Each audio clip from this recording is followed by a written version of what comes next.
Good morning. This video is kind of backwards. The first good morning that I made somehow has disappeared into the ether, and I was putting my video together yesterday and noticed that I didn't have it. So I am saying good morning again. It actually is Friday morning. It's been a long week. I think I am constantly talking about it. Life is being planned. I'm getting ready to go on a cruise in July.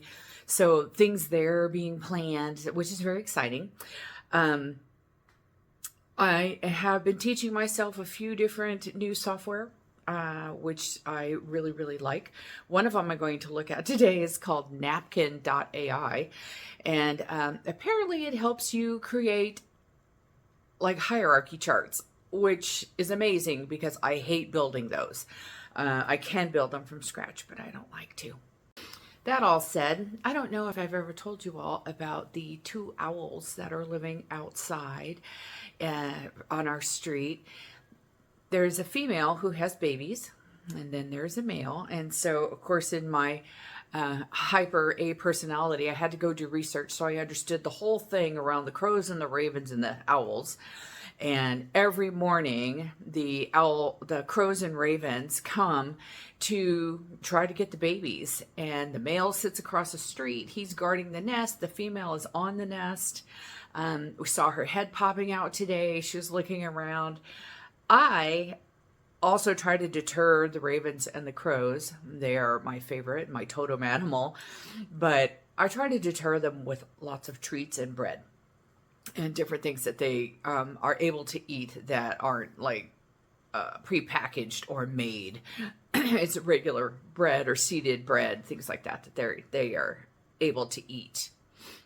So this morning, I saw the male come out of the palm tree. There was two crows trying to jump on the nest, and so they do this whole dance every single day. I understand a grouping of crows and ravens is called a mob, and they do narrow in on the nest, probably about 20 of them at a time, and they do this cycle. It's really interesting to watch them. It's coordinated.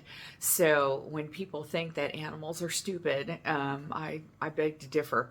This is quite a coordinated attack on this nest, and I have been able several times to deter them with the bread and the food and nuts and stuff. So I'm happy to help her along in her baby journey. With that, I hope you enjoyed this week's video, which actually was this last week, but today is Friday and I'm recording the entry right now because that got lost. So anyway, I hope you enjoy it. I made beef stroganoff.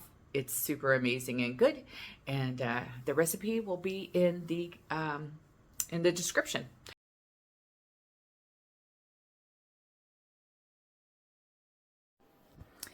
Good morning.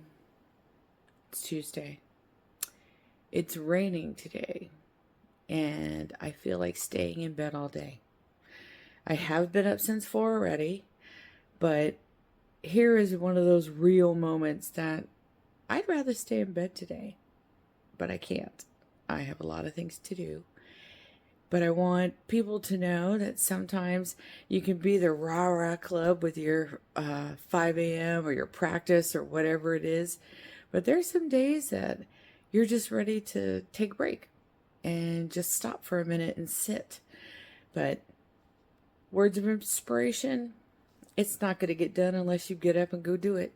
So have a good one, and I'll see you on the flip side. How old is that?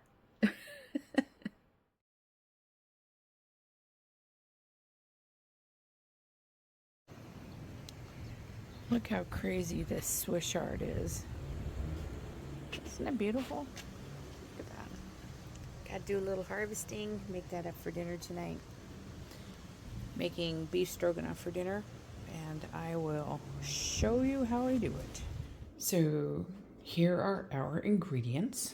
We've got sliced portabella mushrooms, asparagus for our side, The stroganoff is made with a really good top sirloin. We use onion, better than bouillon for flavor, and the crème fraiche for the cream instead of sour cream. Got some pasta, and we've got our grass-fed butter. And I will show you what it looks like. And here we are midway. Pasta's cooking, asparagus is cooking, and that is simmering. That is our beef, mushroom, and broth mixture. We're going to mix in the crème fraiche when it's done. And here we are with our final product. Here is our asparagus on the groovy cool skeleton plates, and our pasta, perfectly cooked, al dente, and our stroganoff mixture. Bon appetit. Hello. I wanted to share some books I just picked up at Barnes & Noble, and I thought you'd be interested in them. I will keep you posted of like how good they are. But let's see. The first one is this. Apparently it is a series book, and this is the first one, I believe, and it looks really good. This is super cute. It is a book journal. So it's got all these little tabs, and you go through and you write down, how cute is that? You write down the books you've read and what you thought about them. I guess these days I'm really into being prompted to write things and what did I think about them. So I love the questions. Tree of Life is gorgeous. And I just thought that was really super cool. Very cool. Fun to do. And then the other book I got is by my favorite author, Robin Sharma. This book is excellent already. I've already started reading it and am devouring the information in it. I would highly recommend. If you haven't read the 5 a.m. Club, this would be a really good one to get into. So have fun.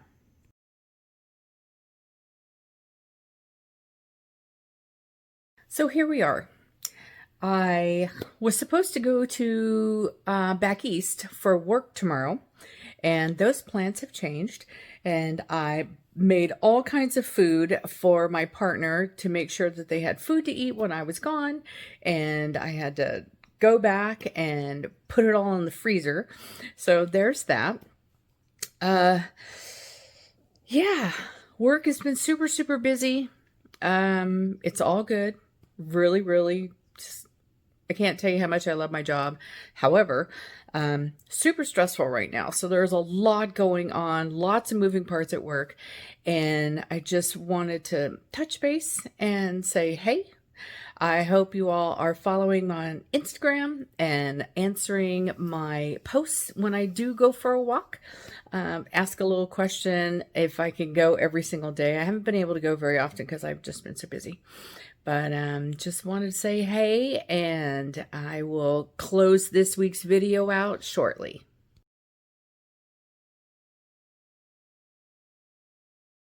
At work being another where I'm working so much, I have not really gotten to go on any of my daily walks. This morning I made myself go. I'm going to go on another one before dinner and hopefully get another one in because now the sun doesn't go down until like 7:30. I'm also finding with the time change that I am struggling a little bit to move from the hibernation mode of, being cozy indoors and wanting to go back outside. Even though I live in Southern California and the weather is incredibly beautiful. It was 75 yesterday. Right now I'm like, I don't know that I'm ready for it. So I'm working on that, trying to kind of step out of that mode. Still doing my 4 a.m. and that is going quite beautifully. I'm really surprised at how easy it is. And I mean that once you are able to get to that point. In the beginning, it was really challenging, and now it is far easier. I'm starting to read a new book. It is The Wealth Money Can't Buy by Robin Sharma.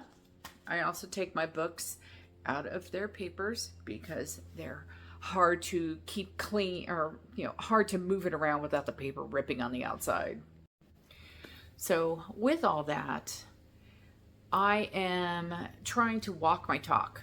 I talk about balancing your work and your life. It isn't an easy thing to do. A lot of times we let work take over all of our time. And I mean, I don't know about you, but for me, work is a predominant piece of my life. And when work calls, I answer. I also have a couple of areas that I volunteer my time. And, those are just once a month, so they really don't take up a lot of time. But it is important that I make the time to care for myself, or I am no good to anybody else. So that's my little pearl of wisdom. Hope it works for you. If you have a comment about it, let me know in the comments. Tell me how you're able to balance your work and your life, and what's that look like to you. I hope you all have a great week. We'll see you next week.